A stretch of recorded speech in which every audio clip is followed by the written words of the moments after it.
Touché par une maladie terminale, le propriétaire d'une vaste chaîne de restaurants décide de se déguiser en mendiant pour mettre à l'épreuve ses employés. Cependant, lors de ses visites dans ces restaurants, il découvre quelque chose qu'il n'attendait pas, mais qui déchirerait son âme. L'histoire qui suit est inspirée de faits réels, mais les noms des personnages et des lieux ont été modifiés pour préserver l'identité de leurs auteurs. Si vous appréciez ce type de contenu, abonnez-vous à notre chaîne. Merci. Dans un retournement inattendu, Simon, un magnat fortuné et propriétaire d'une célèbre chaîne de restaurants, est touché par une sentence terminale de maladie. Confronté à l'inévitabilité de la mort, il décide de consacrer ses derniers jours à répandre la bonté et à apporter du réconfort aux méritants. Adoptant un déguisement convaincant de mendiant, il pénètre dans l'un de ces restaurants renommés, où l'atmosphère raffinée est perturbée par la colère du gérant réagissant aux plaintes des clients. L'expression de compassion sur le visage de Simon reflète son émotion en témoignant de l'agitation dans l'établissement. Le gérant, indigné par la présence d'un sans-abri, exige son départ immédiat en lui lançant des regards hostiles. Persévérant, Simon refuse de céder, exprimant le désir de savourer un repas avant de partir. Cependant, ses supplications tombent dans l'oreille d'un sourd, le gérant, insensible à sa situation, affirmant que le manque de nourriture n'est pas de sa responsabilité. Il suggère de manière abrupte que Simon cherche un emploi et de l'hygiène avant d'oser se présenter dans cet environnement gastronomique sophistiqué, arguant qu'une personne comme lui ne convient pas à un tel lieu. Stupéfait face au changement de valeur dans l'établissement qu'il a lui-même construit, Simon attend l'intervention d'un autre membre du personnel, mais est surpris par l'attitude antagoniste.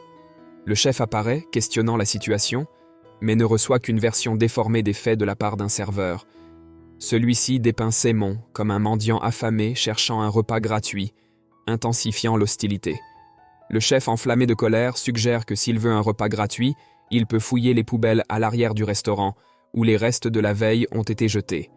Une suggestion sarcastique dénotant un cruel manque d'empathie. La situation atteint un nouveau niveau de manque de respect lorsque le responsable de la sécurité du restaurant, agrippant Simon par le bras, le sort de force. Le visage de Simon enregistre l'incrédulité face à cette violence inattendue, tandis que son corps est expulsé de l'établissement qui, autrefois, était un lieu accueillant pour les clients et les nécessiteux. Déterminé à vérifier si cet affront est une constante dans ces établissements, Simon se rend dans un autre de ces restaurants, situé dans une zone huppée de la ville. En entrant, cependant, sa présence est immédiatement interrogée par une serveuse qui, avec dédain, demande sa destination. Simon, gardant son calme, répond qu'il est venu pour déguster quelque chose et qu'il quittera bientôt les lieux. Cependant, sa déclaration est accueillie par des rires et la serveuse appelle immédiatement le gérant. Le nouveau gérant, exprimant une arrogance inébranlable, doute de la capacité de Simon à acheter ne serait-ce qu'un article du menu. Il prétend que l'endroit est imprégné d'une odeur désagréable en raison de sa présence, provoquant un malaise parmi les clients. Confronté à une telle humiliation, Simon décide de tisser une narration fictive, prétendant qu'autrefois, il fréquentait régulièrement l'établissement lorsqu'il jouissait de la richesse et du prestige. Il parle de ses liens avec le propriétaire et de sa tragique chute financière, aboutissant à la perte de tout au profit de la banque. Il suggère une vérification possible de l'histoire auprès du propriétaire, affirmant que ce dernier confirmerait tout. Le gérant, d'un ton impoli, réfute les paroles de Simon, se révélant être le propriétaire et méprisant l'histoire inventée. Dans un coup de cruauté verbale, il suggère que Simon devrait errer dans les rues, cherchant non seulement l'aumône, mais même une maladie qui abrégerait sa souffrance. L'expression de Simon oscille entre le choc et la résignation. Blessé par les mots tranchants, Simon porte non seulement la douleur émotionnelle, mais aussi une profonde indignation envers ses propres employés. La perception que les traitements cruels qui lui sont destinés s'étendent probablement à d'autres nécessiteux alimente son insatisfaction. Expulsé et désolé, il marche dans les rues, réfléchissant à l'endroit où il a pu commettre des erreurs pour que ses collaborateurs deviennent si insensibles. Profondément plongé dans ses pensées, Simon décide de chercher des réponses dans le restaurant le plus ancien de sa propriété. Là, M. Pierre, son bras droit depuis les débuts, occupe une position cruciale dans la hiérarchie de la chaîne de restaurants. En arrivant, il observe le lieu animé et, même conscient de la foule, décide d'entrer. Approchant du comptoir où Pierre est occupé, Simon, en quête d'un simple repas, demande s'il reste quelque chose de disponible. Pierre, momentanément distrait, regarde Simon mais ne le reconnaît pas. Respectueusement, il commente « Monsieur, je doute fortement que vous ayez les moyens de payer. Ce n'est pas un restaurant public ici. Il vaudrait mieux que vous partiez avant que je n'appelle la sécurité. » Malgré la déception, Simon persiste. « Mais s'il vous plaît, monsieur, je demande simplement un morceau de pain. Je suis affamé. Et partout où je vais, on me traite comme un scélérat ou un animal. S'il vous plaît, ayez pitié. » La supplique, chargée de tristesse et de vulnérabilité, tente de briser la barrière de l'indifférence. La réponse de Pierre est empreinte de dédain, ses yeux lançant des jugements sévères, tandis qu'il prononce ces paroles acerbes. « Il est évident qu'on te chasse. Tu n'es rien d'autre qu'un mendiant. Ici, nous ne servons que des gens de classe, ceux qui le méritent vraiment. Nous ne nous occupons pas de simples malheureux et mendiants qui préfèrent terrer en demandant de la nourriture, comme si c'était notre responsabilité de les nourrir. » L'indignation s'intensifie et l'ami blessé tente d'appeler à l'humanité de Pierre, lui rappelant les pratiques altruistes du propriétaire qui avait l'habitude de distribuer de la nourriture aux nécessiteux. Pierre, s'approchant rapidement, révèle un sombre secret. Il avoue que le propriétaire est en réalité aux portes de la mort, confronté à une maladie terminale, quelque chose qui lui apporte une grande satisfaction. Il souligne que Simon possède le restaurant grâce à lui, supportant les excentricités du propriétaire qui voulait aider les nécessiteux, simplement parce qu'il sait que lorsque Simon décédera, toute la propriété lui reviendra. C'est la pure vérité que vous entendrez de votre vie. De plus, que cela vous serve de leçon pour ne pas aller de restaurant en attendant de la compassion. Maintenant, sortez de mon restaurant, crie le gérant, furieux. La révélation amère de Pierre dévoile un complot d'égoïsme et de cupidité dans les coulisses du restaurant autrefois connu pour sa générosité. L'expression de choc sur le visage de Simon est accompagnée du goût amer de la trahison, alors qu'il est une fois de plus repoussé par ceux qu'il considérait autrefois comme faisant partie de sa famille professionnelle. Les yeux embués de larmes, Simon quitte le restaurant. L'incrédulité peinte sur son visage en découvrant que son ami le plus proche le considérait simplement comme une source d'argent.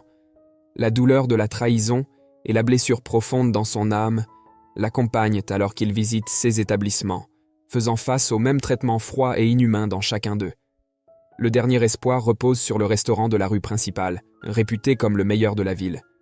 Même en anticipant le même dédain, Simon décide de risquer, n'ayant plus rien à perdre.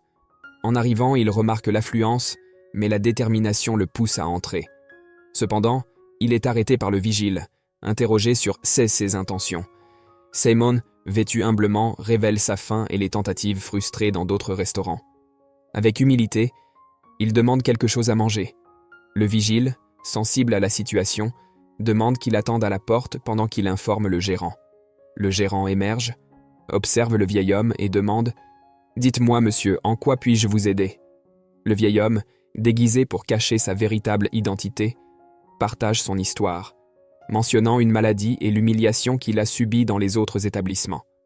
Le gérant, touché par le récit, exprime ses regrets. « Je suis désolé d'entendre cela, monsieur. Dans ce restaurant, nous valorisons l'aide aux plus nécessiteux. Veuillez patienter quelques minutes jusqu'à ce qu'une table soit disponible pour vous. » Le contraste entre la compassion de ce gérant et la cruauté précédemment rencontrée souligne la diversité des valeurs présentes dans les différents environnements de Simon. Cependant, Simon choisit de rester à l'extérieur, observant les tables se vider, mais aucune invitation à entrer ne lui est adressée. Un doute bref traverse ses pensées, se demandant si toute la situation serait une sorte de plaisanterie, peut-être une tentative du gérant de ne pas être impoli, le laissant à l'extérieur dans l'espoir qu'on lui offre de la nourriture. Le temps s'étire, 1h30 s'écoule, et le restaurant se vide presque complètement. Simon, reconnaissant qu'il n'est pas invité à entrer, décide de quitter les lieux. Sans parcourir même la moitié d'un pâté de maison, le gérant le rattrape, déclarant « Monsieur, où allez-vous ? Venez, nous avons une table préparée pour vous.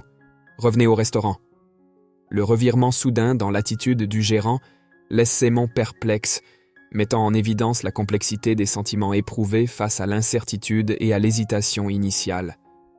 La promesse tardive d'une table préparée pour lui confirme qu'au moins en cet endroit, la compassion et l'humanité trouvent encore leur place.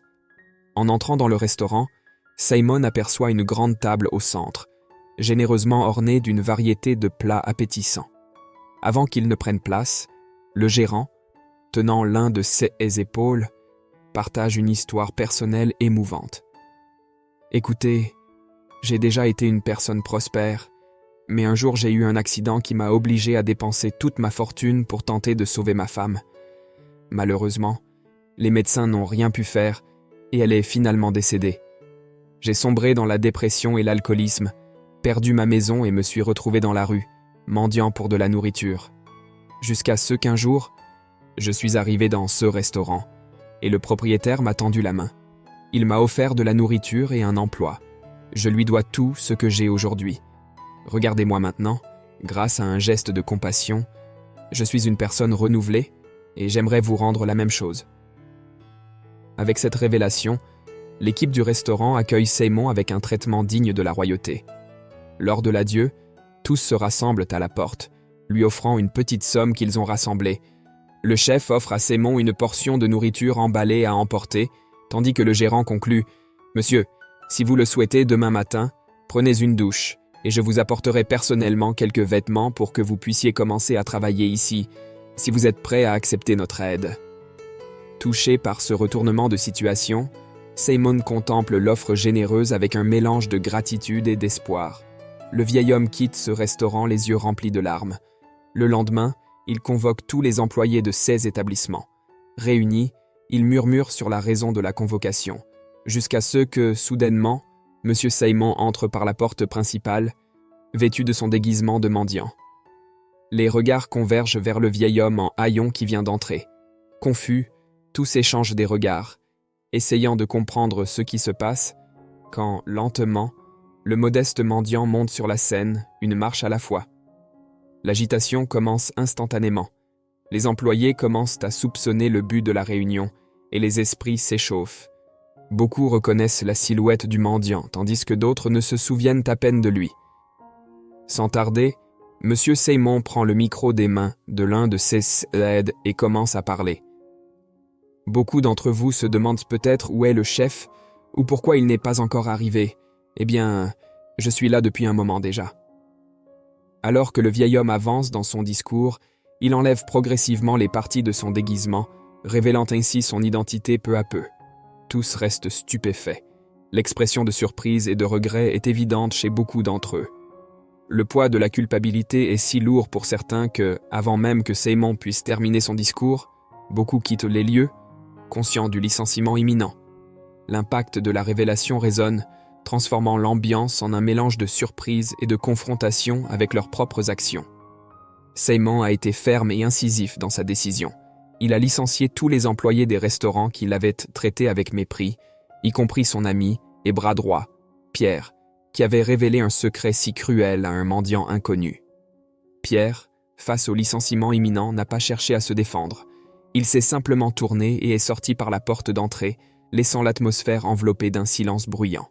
Le geste de tourner le dos a été le dernier acte de Pierre dans ce contexte. Simon a partagé un peu sur ses valeurs et le rêve qui l'a poussé à ouvrir son premier restaurant. Les employés, maintenant en larmes, ont exprimé leurs regrets, suppliant comme des enfants et s'excusant auprès du vieil homme pour leurs actions. Simon a souligné l'importance du véritable repentir et a souligné que personne ne devrait juger son prochain, car chaque personne porte en elle un bagage unique de défis dans la vie. Cependant, sa décision de les licencier resterait inchangée. Il poursuit « Vous m'avez montré que tout le monde n'a pas un bon cœur. C'est pourquoi j'ai décidé que tous les employés du restaurant de la rue principale, les seuls qui m'ont bien traité, seront mes héritiers, et mes restaurants seront gérés par leur gérant, qui plus que quiconque comprend le véritable sens de l'humanité et d'aider son prochain. » Le vieil homme a tenu à souligner que, n'ayant ni famille ni héritier direct, toute sa fortune serait partagée également entre ses employés bienveillants qui ont fait preuve de compassion envers un mendiant inconnu. En ce qui concerne ceux qui l'ont maltraité, Simon a exprimé des regrets, informant que beaucoup ne pourraient plus faire partie de cette famille. Il a conclu ses paroles, en souhaitant le meilleur pour l'avenir de tous, espérant qu'ils pourraient réfléchir à leurs actions et devenir de meilleures personnes. Le contraste entre la récompense pour ceux qui ont agi avec bonté et la séparation de ceux qui ont perpétué l'indifférence souligne l'importance des valeurs humaines selon Simon. Simon a choisi de passer ses derniers jours en repos, se réfugiant dans une cabane en bord de mer, attendant sereinement le jour de ses adieux. Cependant, le plus grand cadeau a été la leçon qu'il a laissée à ceux qui l'ont jugé avec indifférence et cruauté. Son héritage résonnerait comme un rappel durable de l'importance de la compassion et de l'empathie, une graine plantée pour l'épanouissement d'un monde plus compatissant et compréhensif.